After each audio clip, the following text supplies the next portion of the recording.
I'd like to call the Legislative Affairs Subcommittee meeting to order. Please join me in a salute to the flag.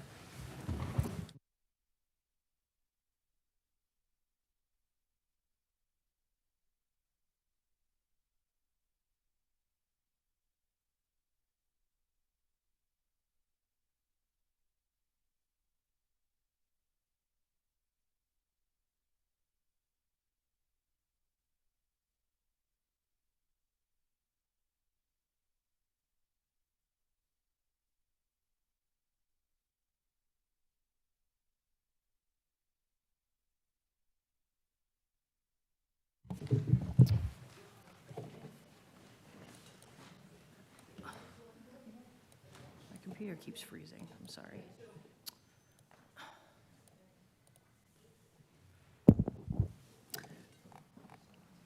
Roll call of the members. Councilor Guarino Sawaya. Here. Here. Councilor Haas. Here. Here. Councilor Kelly. Here. Here. Councilor McKenna. Here. Here. And Chairman Argenzio. Here. Here. Quorum is present. We have several items on tonight's agenda. The first being an ordinance further amending the Revere revised ordinances relative to open meeting rules. Any councilors wish to speak? This is concerning the Ways and Means budget hearings. Councilor Cogliandro. Thank you, Mr. Chairman. Anthony Cogliandro, Ward 3 City Councilor. We've already stated at length why I believe this is a good idea, and I also want to add that I contacted through email all of the different departments and received 18 responses from the departments, including the fire department, the chief of police, and 16 other departments that are all in favor of having these during the day.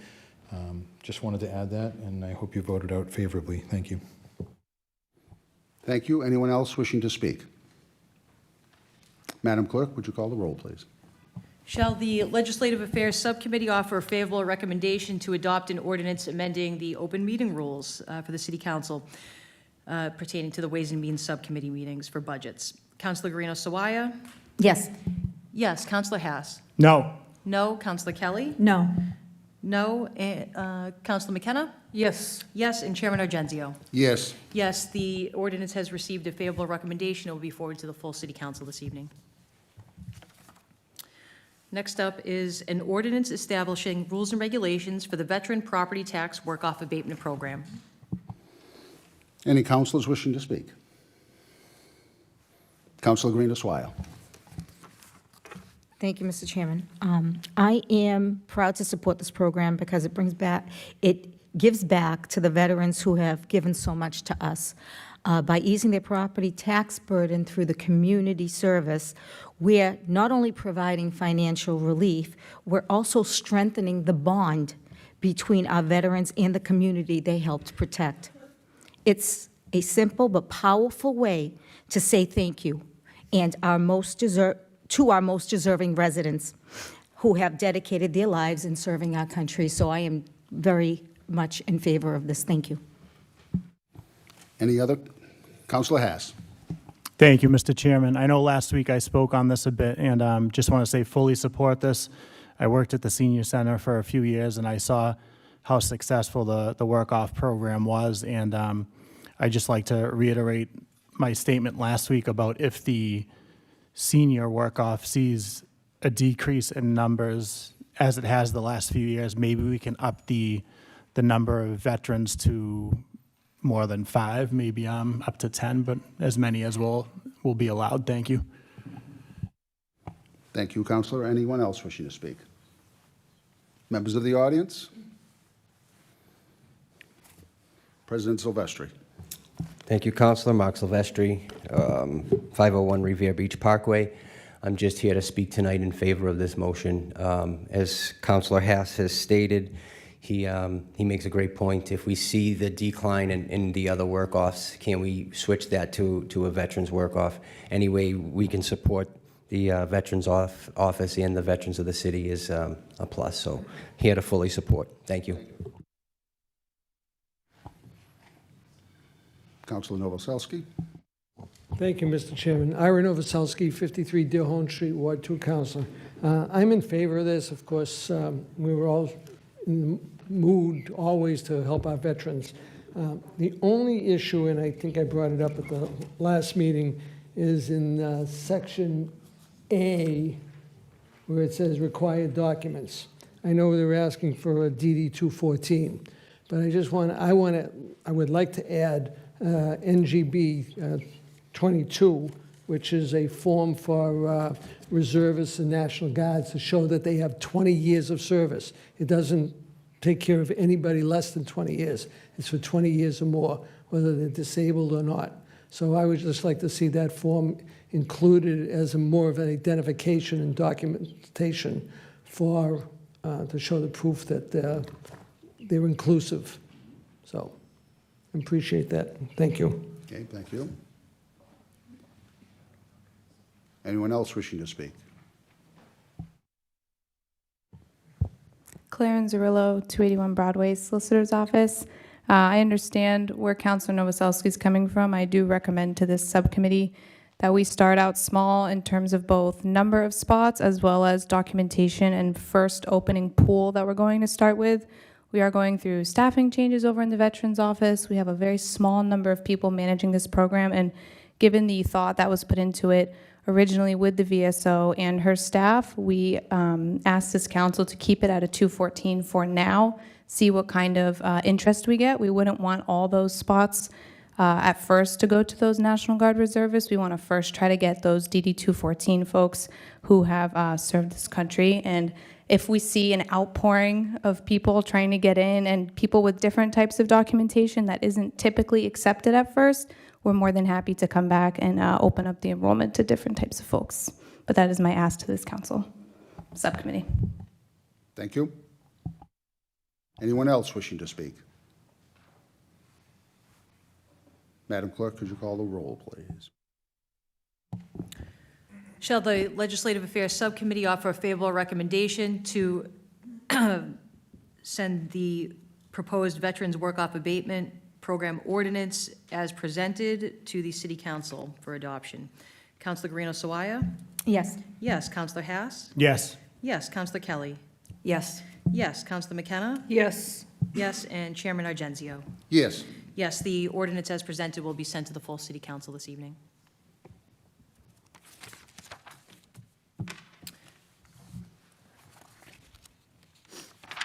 Next up is an ordinance further amending free cash distributions to stabilization funds. Thank you. Any councilors wishing to speak? Members of the audience?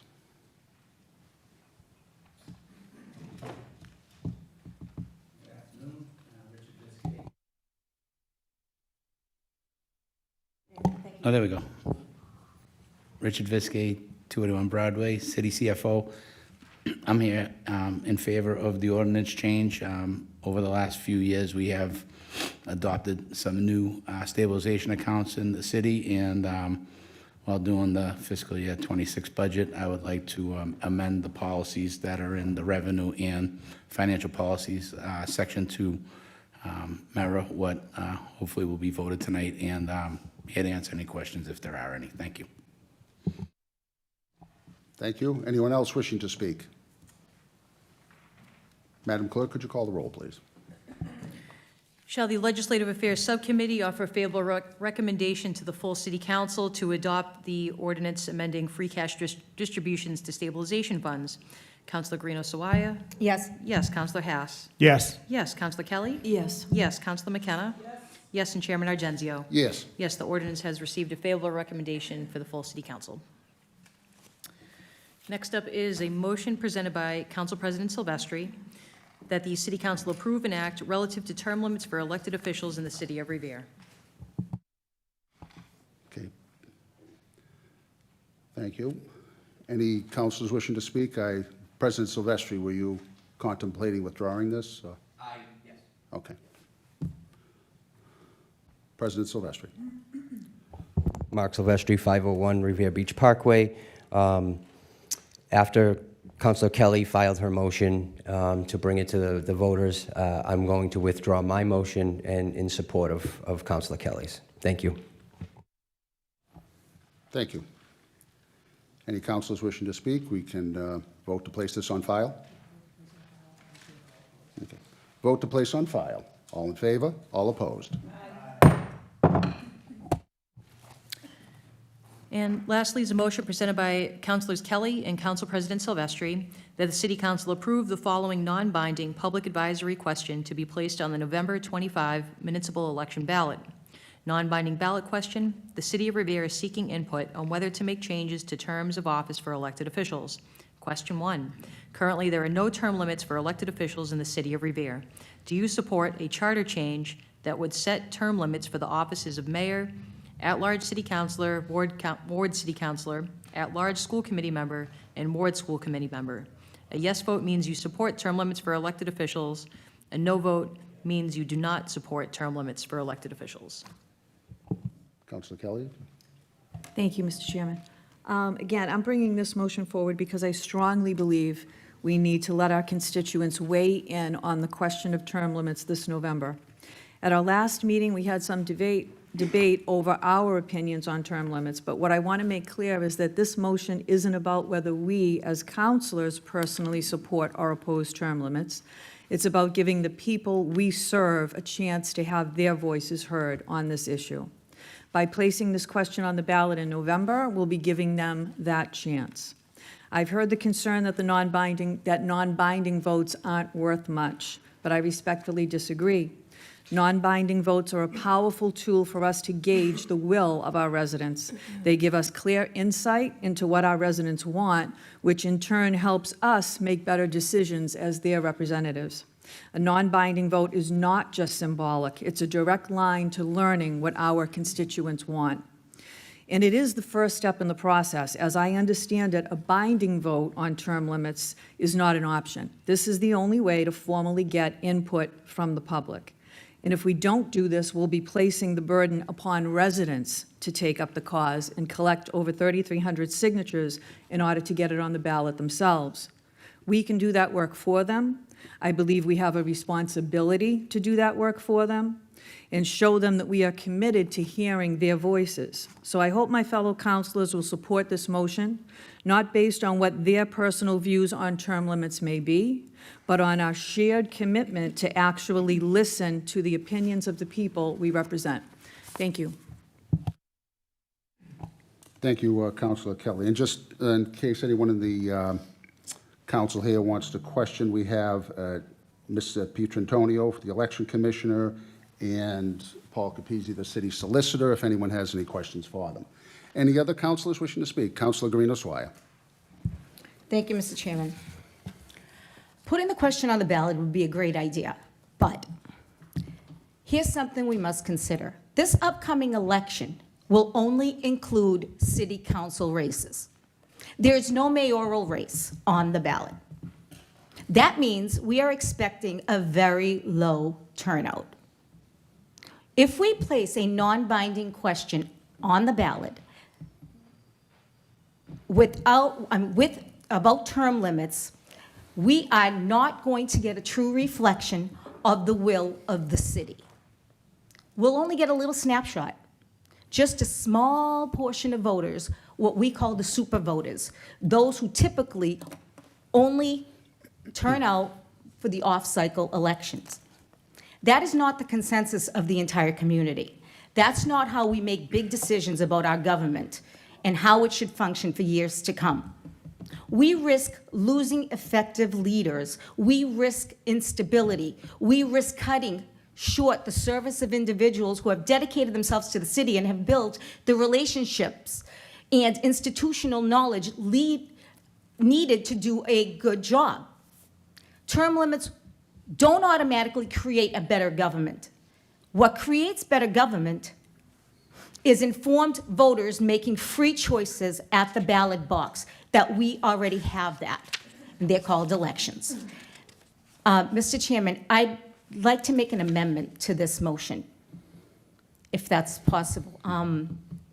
It should be placed on the next ballot when the mayoral election will be held, not in a small election like the city council election, which we will be having now.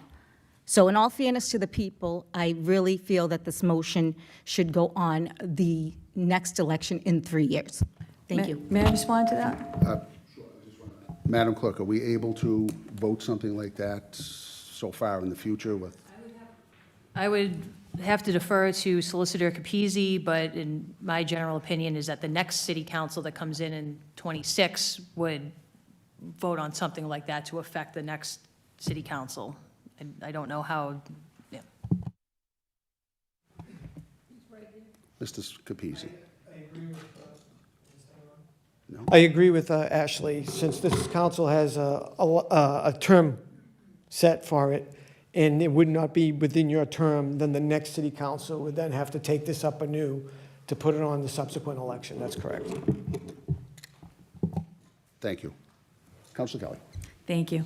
So responding to Councilor Garina Savoya's comments, I think that would be an incredible assumption to make, that we don't know that a lot of people won't be voting in this next election. In fact, I think a question like this on the ballot would encourage more people to come out and vote.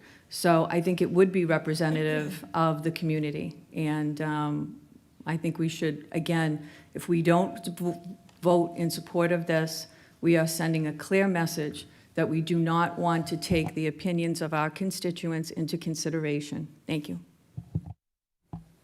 Any other councilors wishing to speak? Councilor Haas? Thank you, Mr. Chairman, and I'll be quick. I know I spoke at length about this, but I just wanted to highlight, I believe that relationships that you have with your veteran counselors is paramount to your success as a young counselor. I've leaned on a few of my veteran counselors here, and I'm happy to say that they helped me tremendously with advice and helping learn on the job in a kind of sense, but that's why I can't support this. I believe you need a strong mix of veteran leadership and young, fresh blood. Thank you.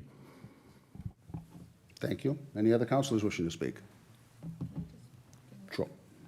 Thank you for the leeway. Again, I just want to remind my fellow councilors that this isn't about our opinions on term limits. It's simply a tool for us to use to get the opinions of our constituents. So it's just a tool for us to use to get feedback from the community to see how they feel about term limits. Thank you.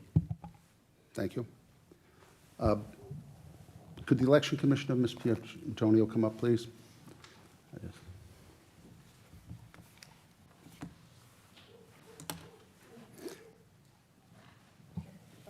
Yeah, Ramon. Thank you very much. So just to clarify, so everybody at home understands what's happening, this is a non-binding question, so essentially it's just a poll for whoever comes out to vote. If the city council didn't vote this in, there is another avenue for this to get on the ballot. Could you explain that? Yep, so the first step is that voters would gather 10 signatures from registered voters. They bring it to the council to vote on. If the council didn't approve it within 90 days before the election, then they could gather 10% of the registered voters in Revere, signatures from them, and submit it to our office. We would have 7 days to certify those signatures. We would file it with Ashley's office and the city's clerks, and then it would go on the ballot. Okay, and essentially how many signatures is that? So there's about 31,000 voters, so about 3,100 they would need. Okay, thank you. So just to clarify, and if I misspeak, you can correct me. So if this were to get on the ballot, after the election, a councilor or councilors would still have to make a motion that this is a home rule petition. It would still go to subcommittee, and then we would, and if it made it there, we would decide on the term limits. President Silvestri has suggested some term limits, but that would need to be hammered out and agreed upon. From there, to go to home rule petition, Madam Clerk, is that 8 votes or 6? Home rule petition, that's 8. 8, so it'll be a supermajority. 8 votes would have to go through. And from there, it would go to the mayor, and the mayor's signature must appear on that? Is required. It's required. Okay, and then from there, it would go to the legislature, and the House, the Senate, and then the governor would have to sign it. So it still has to go through all those steps. So even a voter poll doesn't change anything. No, it's still has non-binding. to- Right, it still has to go through the same It's process. just a survey, yeah. That's fine, okay. And say it were to make it through and we get a home rule petition, when does this take effect? This is beyond me. I just know how to get it on the ballot. I don't Okay. know. So what's your question, Paul? I'm sorry, I So- wasn't listening. Okay, that's okay. Sorry. So it makes it through this whole process. Correct. And when does this take effect? Would it be the following election? You're talking about the non-binding response? Yeah, so the non-binding. It has no effect, it's Right, non-binding. but it's, say we went through the whole process. Then with your, presumably with the next session, the council would then approve the, just as she described it, the home rule petition, or you described the home rule petition process. Right. They would have to vote by 2/3 or supermajority, mayor, the blah, blah, blah, all within, Okay. all in 2026. Okay, That and would be then- the soonest. And then this would take effect on the 27 election for people that get sworn in on. Assuming it gets through the legislature Making and that all that. assumption. Yeah, yeah. Okay, so it Then it wouldn't would not go into effect until the 2020, the next election. 2028, when Yeah. people took office then. Okay, Yeah. thank you. Anyone else have any further questions? Sure. Councilor McKenna. Thank you, Mr. Councilman. Is there a price on this that we pay, the city pays? No, the ballots are usually priced out by size. So it doesn't matter what you're printing on it. The only way it could cost more is if it pushed it onto a second page or something like that. But adding language to the ballot wouldn't Okay, thank you. add cost. Councilor Kelly. Thank you. So did we increase the term for mayor recently?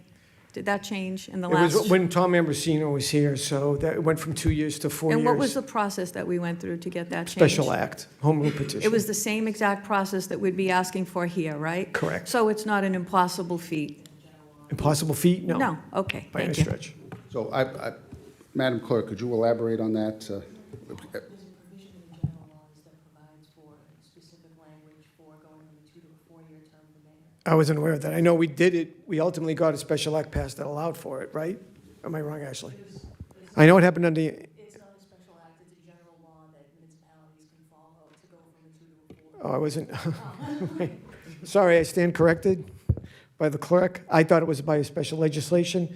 So I don't know how we ultimately, then Ashley explained how we ultimately went from 2 to 4 years for mayor, so Councilor. It did go on the ballot. Oh. But there's a provision within the general laws that has a procedure from going to a 2 to a 4-year term for mayor. Which in the there general isn't laws. for term limits. Not for city council. And that question was also non-binding?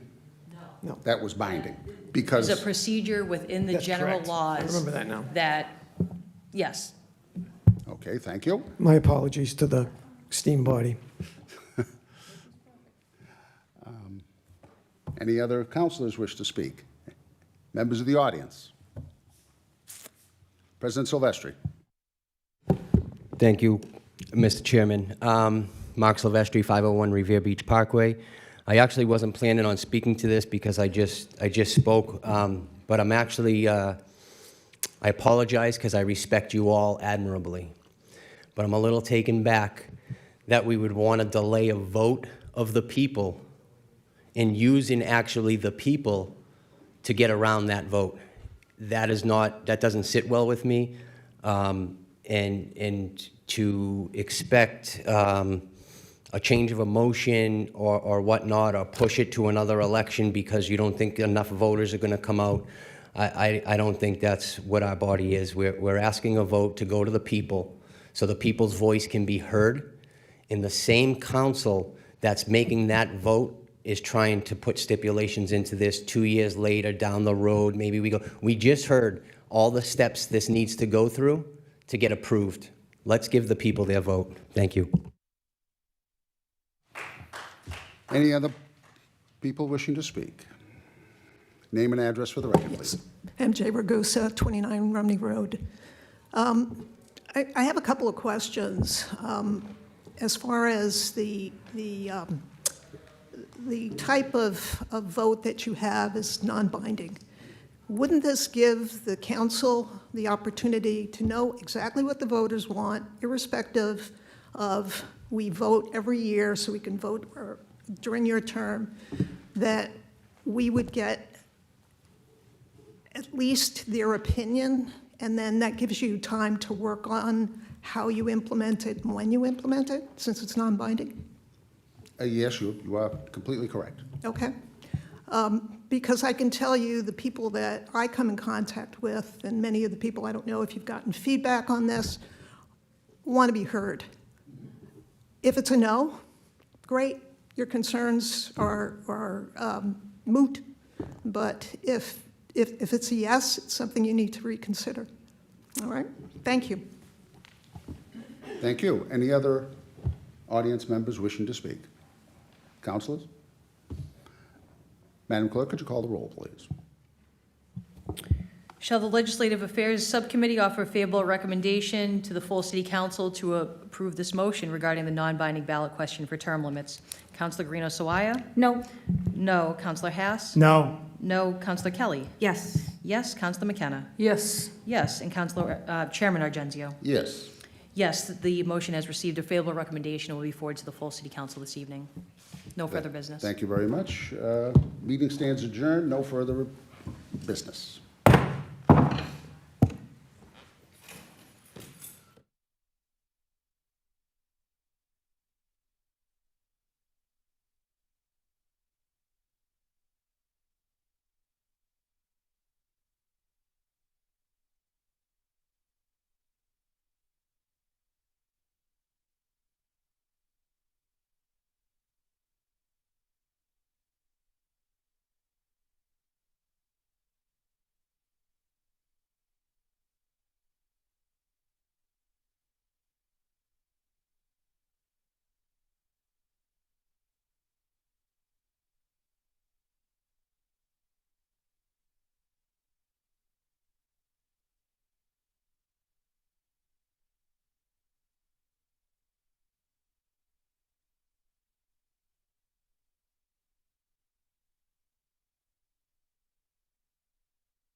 Good evening and welcome to the May 12th meeting of the Revere City Council Appointments Subcommittee. Will we all rise and salute the flag, please?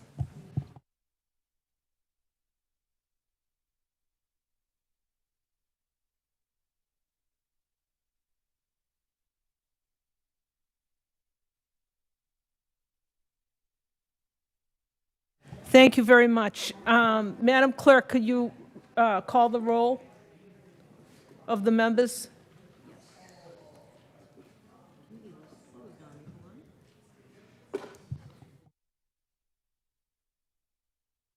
Roll call of the members of the Appointments Subcommittee. Councilor Guarino Sawaya. Here. Here. Councilor Haas. Here. Here. Councilor Jaramillo. Absent. Councilor Novoselsky. Here. Here. And Chairwoman McKenna. Here. Here, quorum is present. First appointment on tonight's agenda is that of Robert Selovich as a constable for the city of Revere. Is Robert here tonight? Yes, I believe he is. He is here? Okay.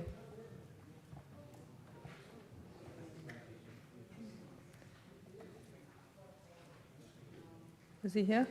No, he's not here. Okay, we'll move on to the second one. Next up is the reappointment of Brian Harkins to the Public Art Commission. Is Brian Hawkins here? He's not here either. Okay, we'll go to the third one. And the last appointment on tonight's agenda is that of Dr. Drew Bunker to the Board of Health. Is Drew here? We're betting 0. Okay, well, if no one's here, this concludes. Yes, we have someone? Yay, come on in. That's all right. We never had this before, so I'm glad you're here.